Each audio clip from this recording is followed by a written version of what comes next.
1268 BCE, approximately, the Queen of Egypt, Nefertari, was dead. Mummified and encased within beautiful coffins, the queen was taken from the west bank of Waset, modern Luxor, to her special tomb in the Valley of the Queens. That tomb is probably one of the most famous from the New Kingdom period. It is also one of the best preserved and arguably the most beautiful of all. Let's explore the monument, including the sacred texts which promise Nefertari's afterlife.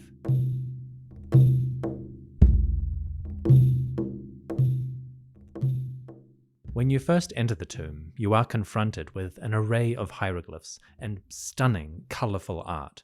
To those unfamiliar with ancient Egyptian religion, it can all seem rather obscure.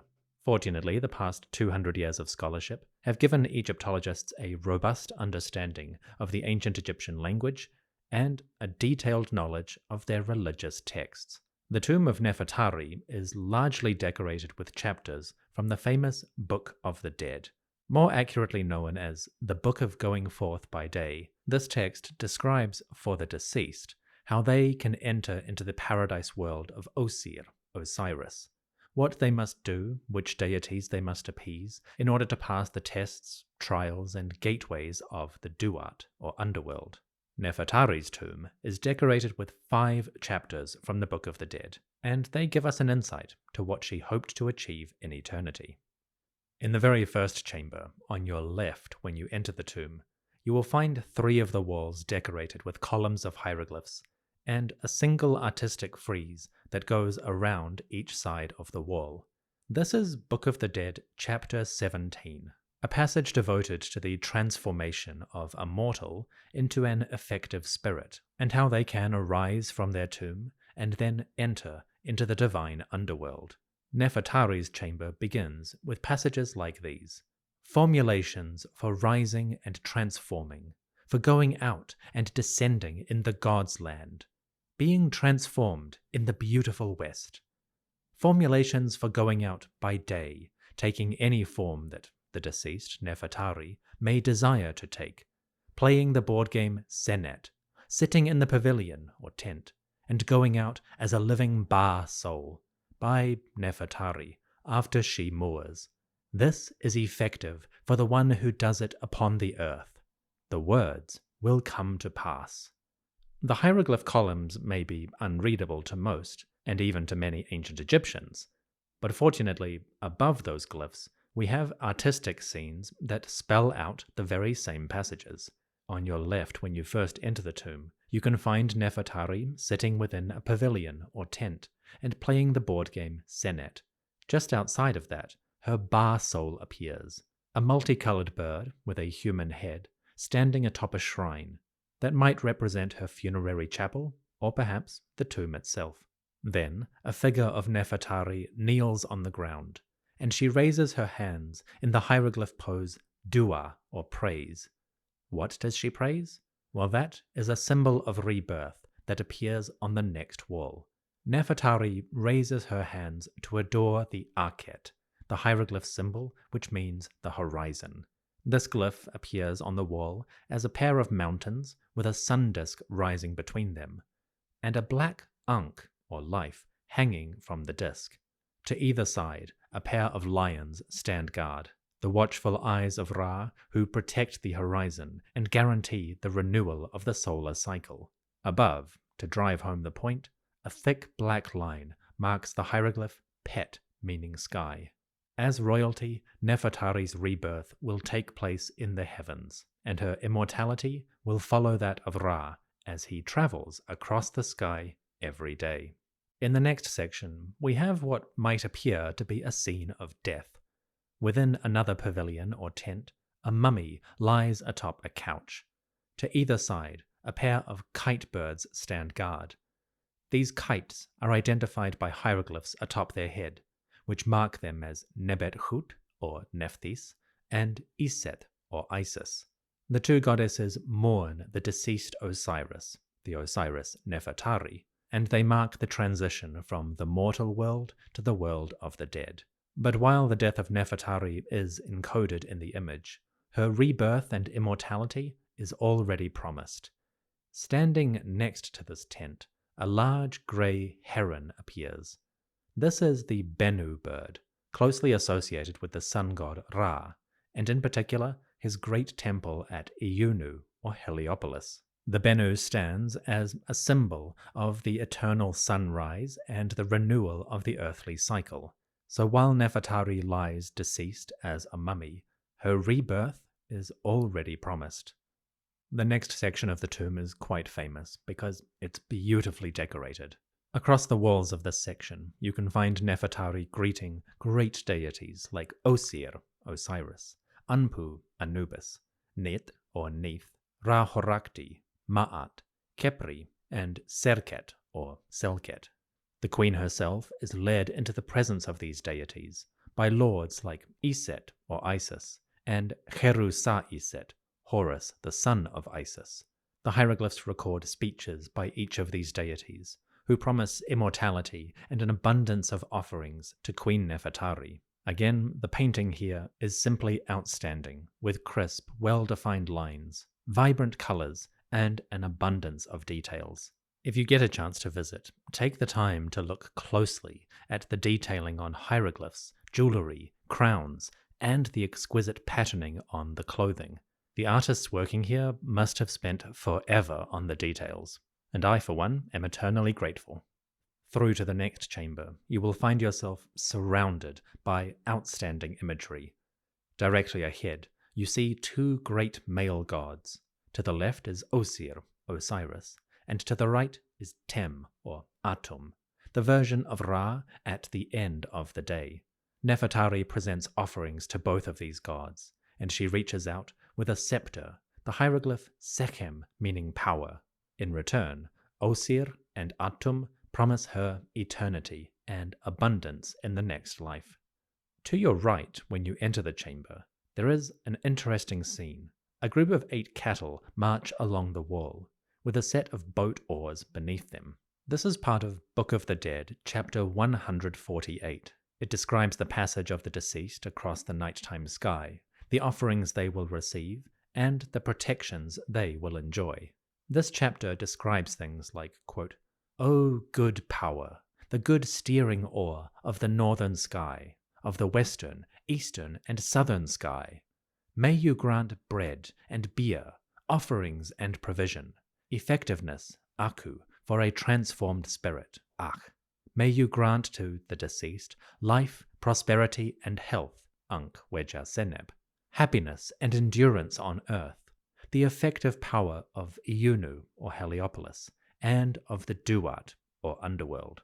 End quote. The chapter speaks of the steering oars of the sky, and we see that in the art with 4 boat oars, which are labeled for north, south, east, and west. So even if the full passages of this chapter are not inscribed on the walls, the essence is still captured through the visual imagery.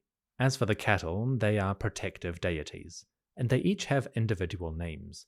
I quite like these names, so I'm going to read them for you.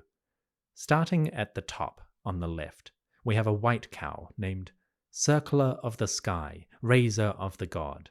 Then a white and red cow named the Noble Living God.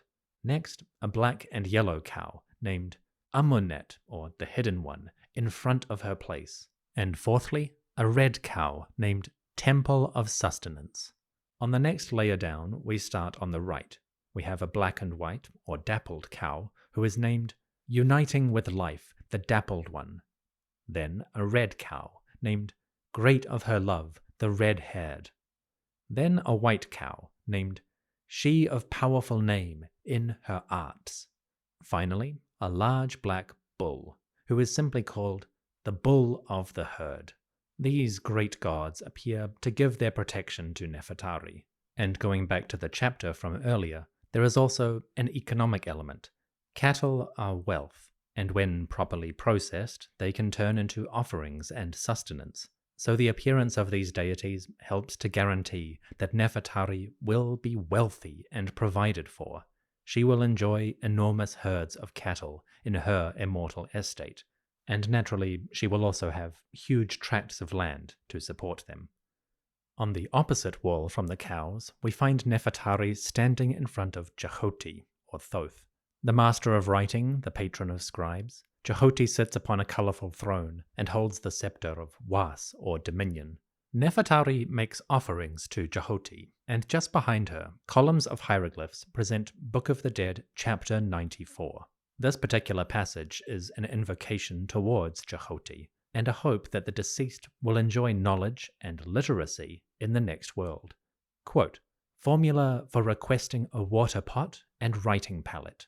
The deceased must say, 'O eldest god who looks to his father, the keeper of the book of Jehoti, or Thoth, bring to me the clay of Aker, which contains Sutekh, or Seth.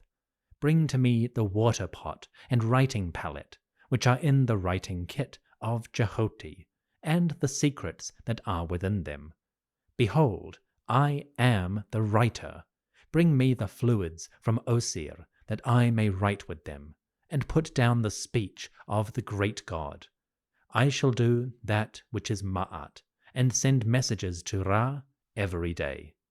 The author mentions Aker, which is a reference to a primeval earth deity, and mentioning Sutekh, or Seth, suggests that they are looking for soil and clay from the desert's edge.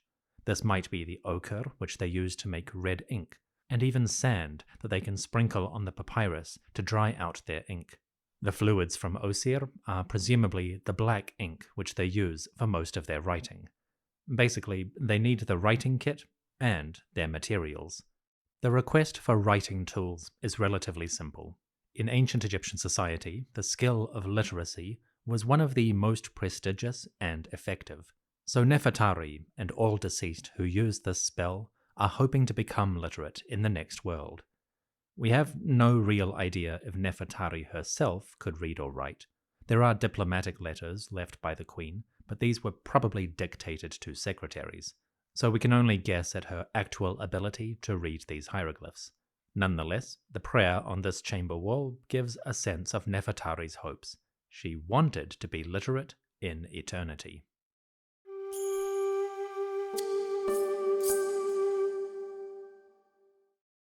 Leaving that chamber, you come to the entrance of the staircase. This descends deeper into the earth, heading roughly northeast. Along the walls, you can find images of Queen Nefertari making offerings to goddesses. The queen prays before deities like Hathor, the cow and mistress of the west, Serket or Selket, the scorpion, and Ma'at, the lady of truth, justice, and the divine order. The goddesses sit enthroned or kneel on the ground, and hieroglyphs record their speeches, in which they promise Nefertari an eternity of life and prosperity, like that enjoyed by Ra.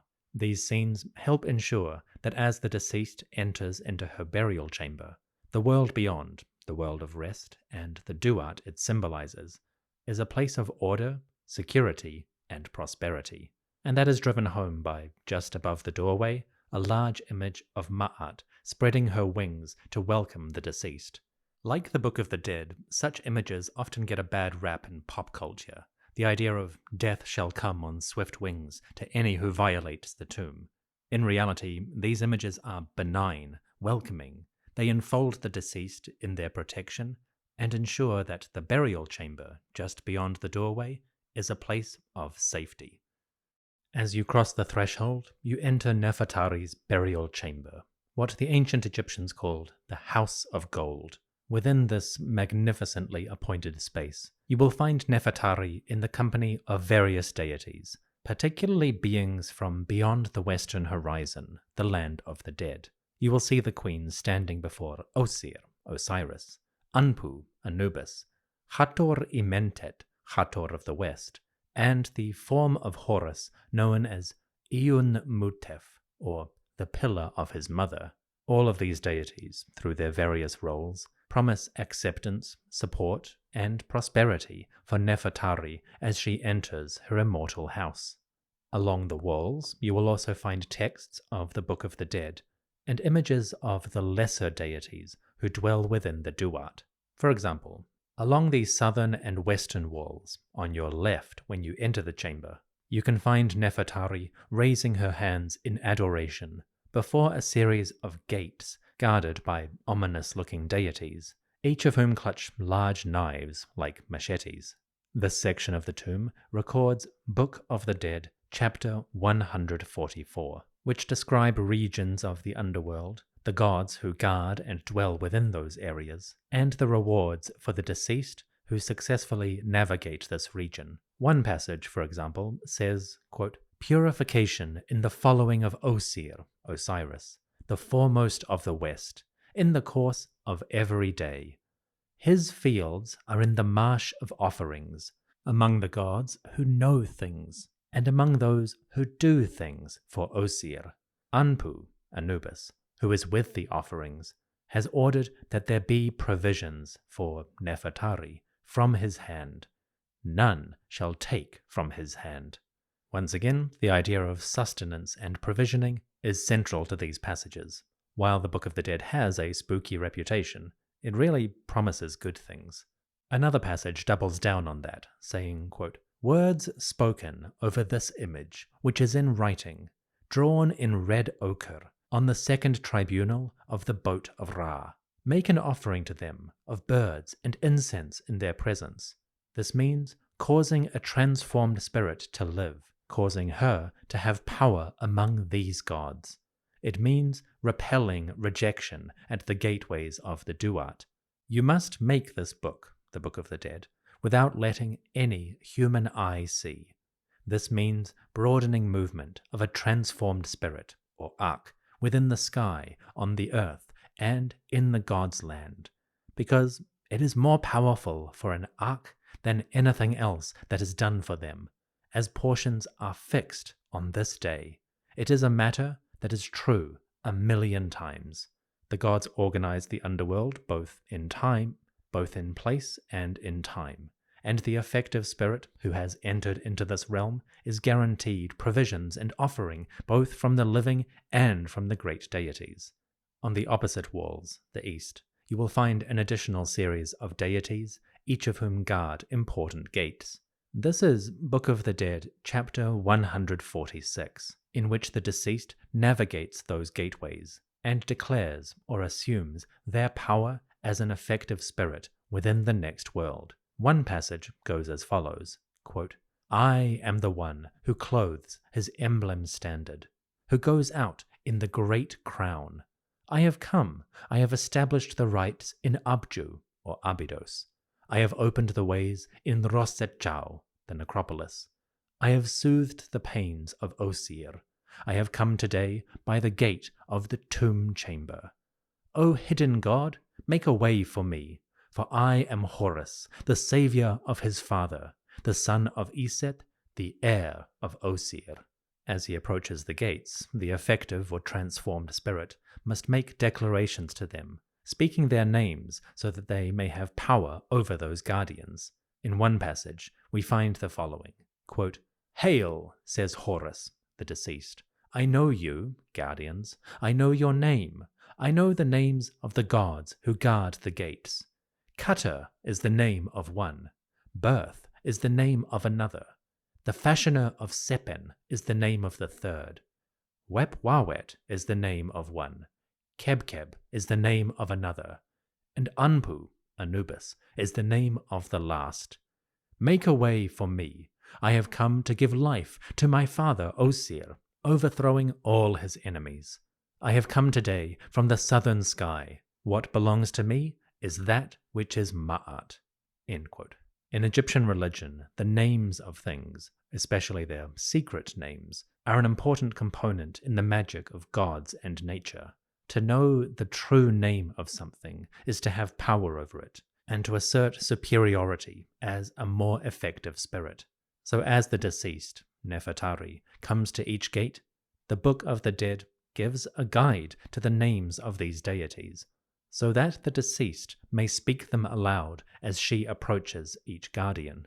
Asserting her power as an incarnation of Horus, Nefertari will force the guardians to let her pass. And she proclaims, hopefully with honesty, that everything she knows and possesses is in accordance with Ma'at. The Book of the Dead helps communicate this knowledge.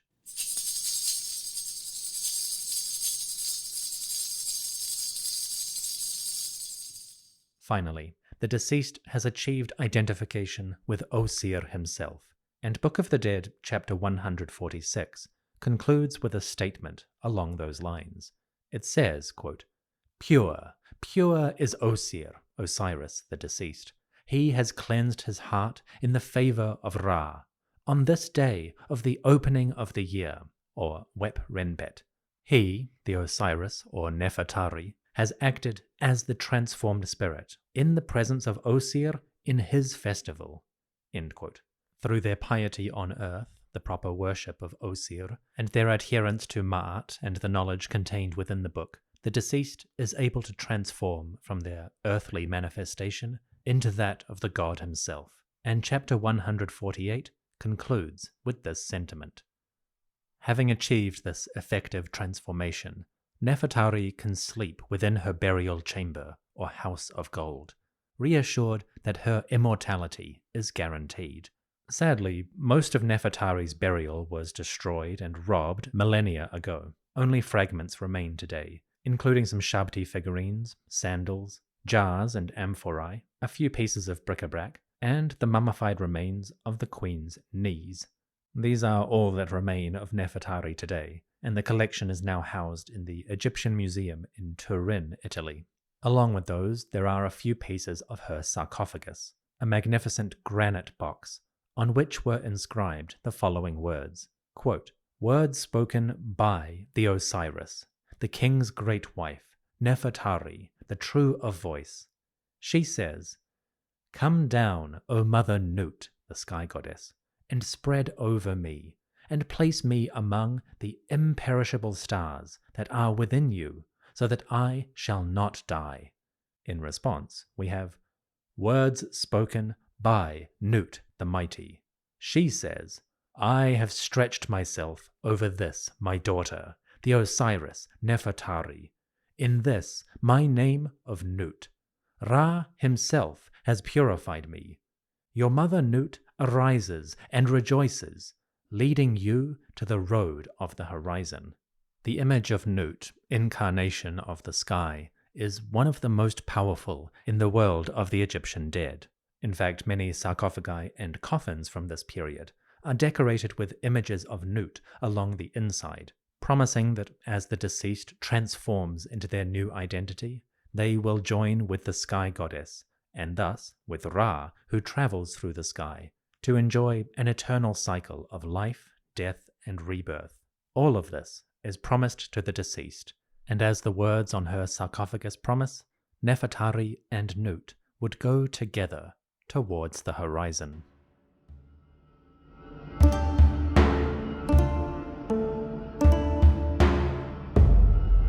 Thank you for listening to the History of Egypt podcast. I'd like to give a shout out to my patrons, those fine folks who subscribe to the show and support it financially.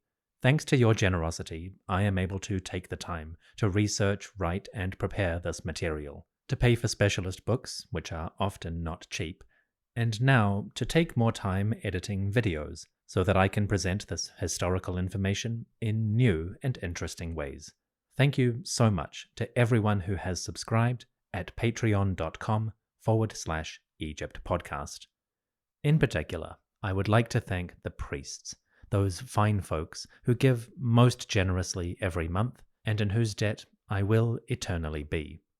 My thanks to Kate, Chris, Dan S., Andy and Chelsea, Eric, Setnacht, Jeffrey, Erjan, Mykost, Yola, Jean, Nidin, Suyon, Erin, Frank, Karen, Veronica, Dan B., TJ, Yen, Alicia, Terry, Carlos, Ashley, and Linda.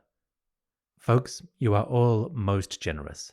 May Horus Eyun Mutef, Horus the pillar of his mother, support you in your daily activities. May Nut enfold you in her embrace so that you enjoy a happy time upon the earth, and may your offerings be ever abundant. To everyone listening, thank you so much for joining me. I'll see you soon.